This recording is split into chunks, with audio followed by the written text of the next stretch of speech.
Happy Wednesday morning to you, Crosspoint. Trust that you are well. Trust that you are trusting in Jesus and knowing Him and resting in Him and doing well. I'm out here in the foyer, and many of you have seen the floor. It is not finished. You've heard the expression punch it in the face. Well, this week we're going to try to punch this thing in the face and finish it up. But anyway, it's really, you get a bit of a picture for what we're aiming for. And it's really smooth. The traction is something we were concerned about, with slippering, with people possibly maybe losing their footing. This stuff has great traction, so there's not, at least, it's almost like a gym floor. But anyway, not finished, but getting there soon. So just want to draw your attention real quick right here. We have one outstanding project to finance, and that is the two couches that we'll have in here. So we're looking for $3,400. I think we've already gotten a couple of them off, but here's the deal. When you're almost done and you're so close to being done, you're like, So let's not go, but let's push through. We've got some $25 envelopes, and then some 50s, and then some 100s, and then a couple of 200s. So anyway, just put it out there if you want to jump on that, and let's go all the way to the end. So Zach and Sydney will be on vacation for a little while, so I'm going to just kind of pan them real quick. Hey guys, where are we headed for vacation? We are going this Saturday to my brother's wedding in Milwaukee. Okay. And we are going to Hilton Head. Hilton Head. What are you going to do in Hilton Head? We are going to go on vacation with Maddie and Nathan. Very good. That's a beach? It is. Right? Yeah, kind of. Okay. All right. Well, listen, don't be thinking about Crosspoint when you're down there. Enjoy yourselves, be safe, and we'll see you when you return. We'll try. Thank you. All right, awesome. All right, take care. All right, so anyway, that's that. One more thing. Pastor Tim Feather and Danita will be back here. Tim's going to preach August the 1st. And so they're going to take the Sunday school hour from 9:15 to 10:15, and they're going to give a presentation in room 5. And then Tim will be sharing from the Word.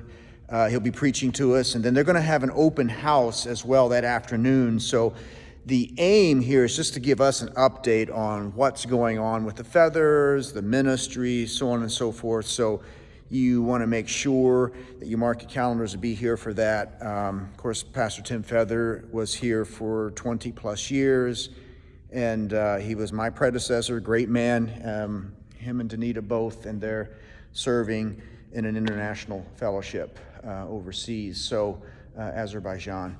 But anyway, so doing a great work there. But that's August the 1st, so mark your calendars for that. And I'm not sure if the open house is, I'm not sure what the location is on that, so I'm still kind of waiting to hear on that. But hey, so I wanted to share with you something today, and let me just set it up for us. So once a month, I go to Really Recovered, and that's a ministry in Akron, and they're working super, super hard with mostly men, but men and women, bringing them out of rough backgrounds, teaching them the gospel, discipling them, and just helping them kind of get going again. So that's the first Monday of every month I do that. And I was over there in Akron. They have a peach tree in the front yard, and I did not know peach trees could grow this far north, but they do. And so they literally had peaches at the end of last summer, and so I saw little peaches growing on the peach tree in the front yard. And they said, some of the guys there said, yeah, we have 2 more peach trees in the backyard. And one of the guys said, we were about ready to cut it down. We were going to cut them down because they weren't bearing fruit. And so lo and behold, this year, there's like little peaches. So the trees that were not bearing fruit are bearing fruit.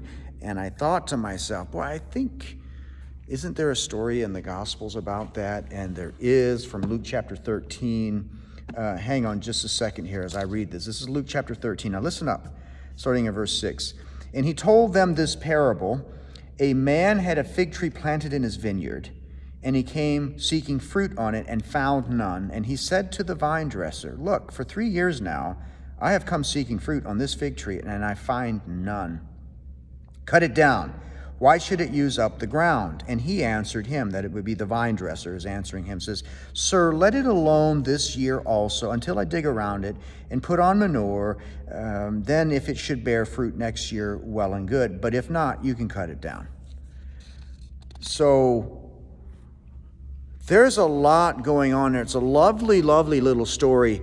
But you know what? Sometimes it feels good to be that guy or that gal who says, "Cut the tree down. It's been 3 years. We're done here. Cut it down." And just make an executive decree, and down comes the tree. Like that feels kind of good, right? To make the call. And hey, things aren't working. So we're gonna terminate this, and we're moving in a different direction. At least for me, sometimes it feels good because it feels like progress, right? You're declaring something, and there is a time for that. There definitely is a time for that. But with the fig tree, 3 years running, and the owner said, "I still haven't seen a single thing. Cut the thing down." And the guy's like, "Let's give it one more year." You often wondered, like, what if you're the fig tree? Yeah? What if you're the fig tree, and for 3 years, a pattern has been building, and maybe in your life, where it's like, boy, we're about ripe for some discipline. We are about ripe for some correction. And you are being discussed, which I think it's probably the nation of Israel perhaps here, or definitely God's mode of judgment. But you're being discussed. I'm not so sure if I'm being discussed. I'm not so sure I want to go executive so hard anymore. I might be more like, give him another year. Let's give him one more chance. Maybe just this once, he can turn the corner. I think of that with America. Like, we've done some pretty dumb things. We talked about that last Sunday just a little bit, but like, Lord, remember us. Maybe give us another chance. Maybe give us one more year. Or for you, the individual, let's give her one more year. Let's give it one more go. And I think sometimes, at least for me, we can be a little quick on the draw, and that kind of one more chance is like, you know what, I'm done, we're done, this thing's over, I'm calling it. And there is a time for that. But let me just bring that to your attention, Luke chapter 13, about the fig tree and giving it one more year. No one can argue if on the 4th year the owner comes back and there's no figs. No one can argue, okay, it's time to take the tree out. It's just 4 years. But the vine dresser made a case at year 3. So I don't know where this might land for you. I try to be sensitive to, as I get older, I'm becoming less critical, less like dogmatic, because the dogmatism comes back on you. The critical spirit comes back on you. The manner in which we dish things out comes back. Jesus said that in Matthew 7. That's actually the context for judgment in some cases. But I'm going to encourage you to maybe give it one more shot. Give it one more year. Give her one more chance. Give him one more chance. Maybe give yourself one more shot. And take advantage of an extra season of grace if it's you. And let's see if we can't bear some fruit. So anyway, that's Luke chapter 13. Great little story. It helps to kind of curb my passion sometimes when I'm ready to call something. But let me bless you, Cross Point. Wherever you're at, sitting in your computer chair at your desk, maybe driving and listening, not watching, or wherever you might be. The Lord bless you and keep you. The Lord make his face shine upon you, be gracious to you. The Lord lift up his countenance upon you and give you peace. Amen. Cross Point, we'll see you Sunday. Bye.